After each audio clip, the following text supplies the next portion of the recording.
Selamat pagi, Mas Eta. Perkenalkan, kami dari kelompok 4 izin mempresentasikan chapter 12 tentang Adult Development. Berikut anggota dari kelompok 4 ada Satya Mega, Bernadette Hani, Tarisha Hana, Nia Amanda, Sinyananda, Jihan Sabrina, dan saya sendiri, Bitara Vivi Faiza Arge. Oke, konsep perkembangan sering disamakan juga dengan perubahan. Perkembangan dewasa telah didefinisikan sebagai perubahan kualitatif dan sistematis dalam kemampuan dan perilaku manusia sebagai hasil dari interaksi antara lingkungan secara eksternal maupun internal menurut Hoare pada tahun 2006. Penting untuk diingat bahwa ada rasa stabilitas dan perubahan dalam perkembangan menurut Brookland pada tahun 2016. Jadi, pada konsep tersebut akan memperkenalkan pendekatan-pendekatan apa saja ini untuk perkembangan termasuk perspektif pendekatan biologis, pendekatan psikologis, pendekatan sosiokultural, dan pendekatan integratif. Oke, selanjutnya, dalam materi perkembangan orang dewasa ini terdapat beberapa pendekatan untuk melihat seperti apa perkembangan dalam tahap orang dewasa ini. Nah, yang pertama ada pendekatan biologis, yang kedua ada pendekatan psikologis, yang ketiga ada pendekatan sosiokultural, dan yang terakhir ada pendekatan integratif. Nah, kalau pada pendekatan yang pertama, yaitu pendekatan biologis, jadi pendekatan ini lebih berfokus pada perubahan fisik seseorang, lebih tepatnya dari dalam tubuh, di mana selama perjalanan hidup individu tersebut. Nah, ada juga beberapa contoh dari pandangan biologis ini terkait perubahan-perubahannya. Yang pertama, misalnya perubahan elastisitas kulit, jadi semakin menginjak usia, itu kulit seseorang akan semakin keriput. Lalu yang kedua, ada juga perubahan pada indera. Misalnya, indera penglihatannya menurun atau indera pendengarannya menurun. Nah, contoh yang terakhir itu misalnya penurunan sistem reproduksi. Jadi, semakin tua, sistem reproduksi manusia itu tidak akan sesubur pada masa mudanya. Lalu kalau pendekatan psikologis itu dia lebih berfokus pada perubahan yang tidak terlihat seperti perubahan pikiran, terus perasaan dan juga kepribadian dari seseorang. Selain itu, model-model perkembangan psikologis ini juga sudah digunakan untuk mengeksplorasi perkembangan iman, terus perkembangan moral, perkembangan identitas, dan juga perkembangan intelektual individu. Pendekatan yang ketiga yaitu ada pendekatan sosiokultural. Jadi pendekatan ini melihat bagaimana pengaruh budaya, sejarah dan juga interpersonal pada seseorang. Nah, sebagai contoh mungkin kalau dalam psikologi itu ada namanya model dari Bronfman Brenner, di mana dia itu menggambarkan perubahan yang terjadi pada seseorang itu sebagai hasil interaksi individu dengan teman sebaya, dengan masyarakat, rekan kerja, atau keluarga. Oke, ini ada gambar model bioekologi dari Bronfman Brenner. Jadi di situ ada masing-masing lingkungannya, di mana nanti interaksi di dalam lingkaran itu akan mempengaruhi individu. Nah, yang terakhir ada juga yang namanya pendekatan integratif. Jadi, pendekatan integratif dalam perkembangan orang dewasa ini dia lebih melihat perkembangan manusia itu secara menyeluruh dari berbagai aspek. Tadi kan ada pendekatan biologis, ada psikologis, ada sosial kultural, dan juga di dalam psikologis itu ada aspek emosional juga. Nah, aspek-aspek atau pendekatan tersebut itu dilihat sebagai saling terkait dan mempengaruhi satu dengan yang lainnya. Oke, jadi ada pendekatan biologis. Nah, pendekatan biologis ini menurut Jorkland pada tahun 2016 merupakan sebuah perubahan fisik terkait usia seperti penurunan penglihatan dan pendengaran. Nah, ini nanti tetap terjadi. Nah, penurunan biologis ini terjadi seiring bertambahnya usia, di mana fungsi-fungsi tubuh ini nantinya dan sel menurun secara bertahap. Contohnya perubahan fisiologis, biokimia, dan genetika. Lalu juga ini mencakup indera. Nah, indera ini terdapat yaitu tentang penglihatan, lalu juga pendengaran. Nah, biasanya penglihatan dan pendengaran ini mulai menurun penuaan biologisnya dikarenakan umur dan seiring bertambahnya usia. Nah, usia parubaya ini sering sekali kesulitan melihat detail dan memerlukan lebih banyak cahaya akibat perubahan lensa. Jadi biasanya untuk orang tua atau yang memang sudah usianya parubaya, kondisinya ini bisa macam-macam teman-teman, bisa jadi katarak atau glaukoma. Nah, ini tuh umumnya lebih cenderung dialami oleh wanita yang memang berkulit putih dibandingkan wanita yang berkulit hitam. Lalu juga selain penglihatan, ini terdapat pendengaran. Jadi pada usia 40-an ke atas, umumnya pendengaran sebagian orang ini memang lebih sudah menurun.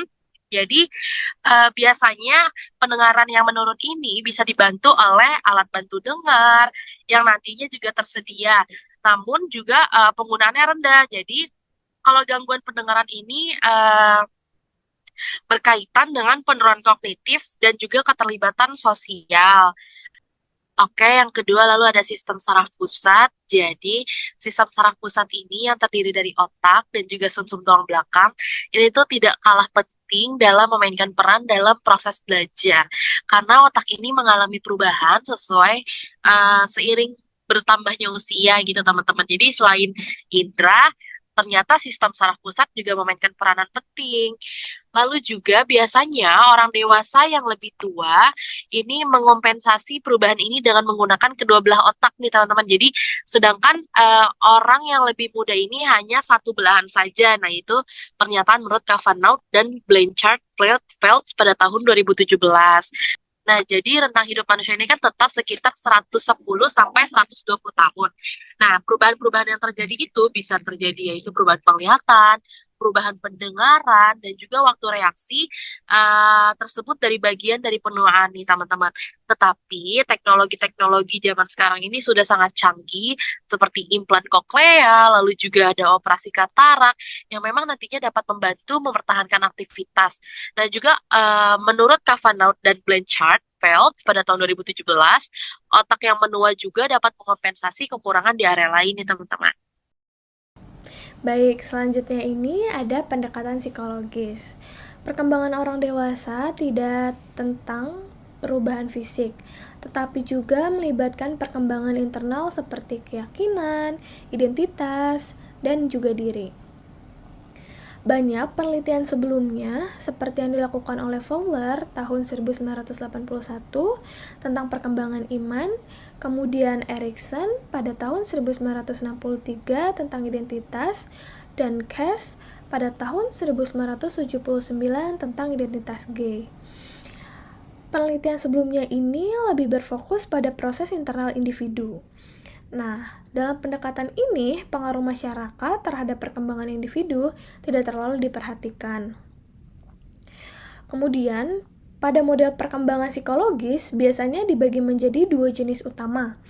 Yang pertama itu ada teori tahap, di mana perkembangan ini terjadi secara bertahap dan tidak selalu terkait dengan usia. Itu disebutkan pada teori Erikson tahun 1963 dan Fowler pada tahun 1981. Dan yang kedua, itu model yang mengaitkan usia tertentu dengan tugas perkembangannya yang harus diselesaikan. Disebutkan pada model Levinson pada tahun 1978. Selanjutnya, teori perkembangan psikososial Erikson tahun 1963 menjelaskan bahwa hidup manusia dibagi menjadi 8 tahap, di mana setiap tahap memiliki krisis yang harus dihadapi untuk bisa berkembang ke tahap berikutnya. Misalnya, ketika masih muda, seseorang harus memilih antara keintiman atau isolasi yang bisa diselesaikan dengan cinta. Pada usia parubaya, tantangannya adalah memilih antara generativitas atau stagnasi yang dapat menghasilkan kepedulian. Pada usia tua, krisis antara integritas dan keputusan dapat menghasilkan kebijaksanaan. Meskipun tahap identitas lebih sering dibahas pada masa remaja, para peneliti seperti Josselson tahun 2017 juga melihat bahwa hal ini masih relevan pada orang dewasa, terutama saat menghadapi perubahan besar seperti kehilangan pasangan. Dan Erikson juga berpendapat bahwa orang dewasa bisa kembali ke tahap sebelumnya untuk menyelesaikan konflik yang belum selesai. Pada penelitian Malone tahun 2016 juga menunjukkan bahwa perkembangan yang positif di usia paruh baya itu berhubungan dengan fungsi kognitif yang lebih baik dan dapat menurunkan tingkat depresi pada usia tua. Jadi, jika seseorang tidak dapat menyelesaikan krisis di tahap generativitas ini, bisa berdampak pada kurangnya empati dan keterlibatan dalam pembelajaran, serta dapat memicu krisis identitas jika seseorang itu sudah pensiun dari pekerjaannya. Kemudian, Levinson pada tahun 1996 juga mengembangkan model perkembangan yang terkait dengan usia, di mana manusia melalui masa stabil dan masa transisi. Contohnya, pada masa transisi awal kehidupan terjadi di usia 17-22 tahun dan diikuti oleh masa stabil pada usia 22-28 tahun. Setelah itu, puncak kehidupan pada usia 30-40 tahun. Yang akhirnya, masa dewasa akhir dimulai pada usia 60 tahun. Perubahan-perubahan ini melibatkan hal seperti pernikahan, keluarga, pekerjaan, dan persahabatan.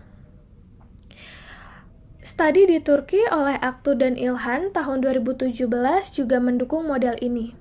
Mereka menemukan bahwa tujuan hidup individu bisa berbeda tergantung pada budaya. Model ini juga digunakan oleh pendidik seperti Havik Hertz tahun 1972 dan Knowles tahun 1980 untuk mengaitkan perkembangan dengan momen yang dapat diajarkan, di mana seseorang lebih siap untuk belajar, seperti saat memilih pasangan atau memulai karir. Selain itu, paradigma psikologis juga membahas perkembangan identitas, ras, dan juga seksual. Helms tahun 2008 mengajukan model identitas ras kulit putih yang memiliki dua pilihan. Yang pertama, menginternalisasi rasisme atau mengembangkan identitas non-rasis. Kim pada tahun 2012 juga membuat model untuk identitas ras Asia Amerika yang meliputi tahap dari kesadaran etnis hingga penerimaan identitas sebagai Asia Amerika.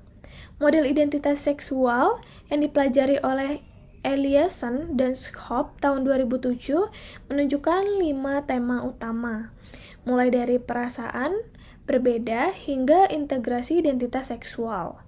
Kritik terhadap model ini menyebutkan kurangnya perhatian pada perbedaan budaya dan perubahan sosial terkait orientasi seksual. Model-model psikologis ini penting bagi pembelajaran karena pendidik dapat mendorong refleksi dan perubahan melalui pembelajaran yang sesuai dengan tahap perkembangan seseorang. Baik, selanjutnya ada faktor sosiokultural. Jadi faktor sosiokultural dalam perkembangan orang dewasa menekankan bahwa perubahan dan perkembangan individu lebih dipengaruhi oleh konteks sosial dan budaya dibanding kematangan individu itu sendiri. Hal ini mencakup peran sosial, peristiwa kehidupan, dan identitas. Nah, setiap orang akan menjalankan peran yang diharapkan oleh masyarakat seperti menjadi orang tua, pasangan, atau pekerja. Peran ini bisa berubah seiring waktu. Sebagai contoh, dari peran ibu, seorang ibu yang aktif terlibat dalam pendidikan anaknya akan mengajarkan pentingnya pendidikan kepada anak-anaknya yang kemudian akan membentuk nilai-nilai dalam sebuah keluarga tersebut. Contoh ini menunjukkan bahwa peran sosial seseorang bisa sangat mempengaruhi pengalaman dan perkembangan individu. Lalu selanjutnya di peristiwa kehidupan, jadi masyarakat itu punya aturan tak tertulis mengenai kapan peristiwa besar dalam hidup seperti pernikahan, pendidikan, memiliki anak, bahkan pensiun seharusnya terjadi. Di beberapa budaya, misalnya diharapkan seseorang dapat menikah pada usia 20-an. Jika terlambat menikah, hal ini bisa mempengaruhi status sosial dan identitas individu. Peristiwa kehidupan ini mempengaruhi harapan dan pengalaman seseorang, yang pada akhirnya akan membentuk perkembangan mereka di berbagai aspek kehidupan. Lalu selanjutnya ada identitas, jadi identitas seseorang termasuk ras, gender, dan kelas sosial dapat mempengaruhi bagaimana mereka diperlakukan dan bagaimana mereka memandang diri mereka sendiri. Misalnya, seseorang dari ras minoritas mungkin akan menghadapi diskriminasi dalam pekerjaan atau kehidupan sehari-hari yang mempengaruhi kesejahteraan mereka. Hal ini menunjukkan bahwa identitas seseorang sangat mempengaruhi perkembangan dan pengalaman hidup mereka. Dari pembahasan tersebut, secara keseluruhan, perkembangan seseorang terjadi melalui interaksi dengan lingkungan sosial mereka, yang artinya apa yang kita pelajari dan bagaimana kita membentuk identitas tidak hanya bergantung pada pengalaman pribadi, tetapi juga bagaimana masyarakat dan budaya di sekitar kita dapat mempengaruhi hal tersebut. Atau dengan kata lain, cara kita berkembang dipengaruhi oleh bagaimana kita dilihat oleh masyarakat berdasarkan identitas seperti ras, gender, dan kelas sosial. Oke, lalu selanjutnya integratif perspektif. Nah, integratif perspektif ini tuh ada 3 model perkembangan orang dewasa menurut 3 teori, yaitu Peltes tahun 1982 dan 1987, lalu Magnussen tahun 1995, dan Bronfenbrenner tahun 2001. Yang pertama, Baltes tahun 1982 dan 1987. Nah, Baltes ini tuh tidak menganggap kalau perkembangan dewasa itu tuh bersifat seragam, jadi pasti ada selalu penurunan atau peningkatan. Nah, legalitas tersebut tuh diyakini pasti menghasilkan berbagai pola yang berbeda. Lalu Magnussen tahun 1995. Nah, menurut Magnussen ini ada 4 aspek asumsi dasar. Yang pertama itu, individu pasti berkembang sebagai kesatuan yang terintegrasi. Jadi perkembangan yang terjadi itu tidak terjadi secara terpisah dari konteksnya. Lalu yang kedua, individu ini berkembang dan berfungsi melalui interaksi timbal balik dengan lingkungan secara berkelanjutan. Lalu yang ketiga, di setiap waktu, fungsi individu itu ditentukan oleh interaksi berkelanjutan antara faktor mental, biologis, dan perilaku di dalam diri individu tersebut, serta faktor situasionalnya. Lalu yang keempat, perkembangan individu ini tuh terjadi melalui interaksi berkelanjutan antara faktor psikologis, biologis, dan lingkungannya. Nah, Magnussen ini tuh menekankan bahwa modelnya itu tidak mengharuskan seluruh sistem individu itu dipelajari secara bersamaan. Fungsi model utama ini tuh memungkinkan kita untuk merumuskan masalah pada berbagai tingkat fungsi organisme secara keseluruhan, melaksanakan studi empiris, dan mengimplementasikan hasilnya dalam kerangka teori yang sama. Lalu yang terakhir, menurut Bronfenbrenner tahun 2001. Nah, teori Bronfenbrenner ini tuh ada 5 lapisan lingkungan yang mengaruhi perkembangan. Yang pertama, mikrosistem, mesosistem, eksosistem, makrosistem, dan kronosistem. Jadi meskipun teori Bronfenbrenner itu fokus untuk anak-anak, tetapi ini juga teorinya relevan untuk orang dewasa. Jadi penting untuk pendidik dewasa tuh karena untuk menerapkan pendekatan multi perspektif dalam memahami perkembangan, melampaui perspektif psikologis yang dominan dengan mempertimbangkan aspek biologis, sosiokultural, dan integratif. Baik, selanjutnya di sini kita akan membahas tentang karakteristik perkembangan orang dewasa dari 4 perspektif. Yang pertama ada penuaan biologis, yang kedua ada perubahan psikologis, yang ketiga ada faktor sosiokultural, yang keempat ada perspektif integratif. Kita akan membahas satu persatu.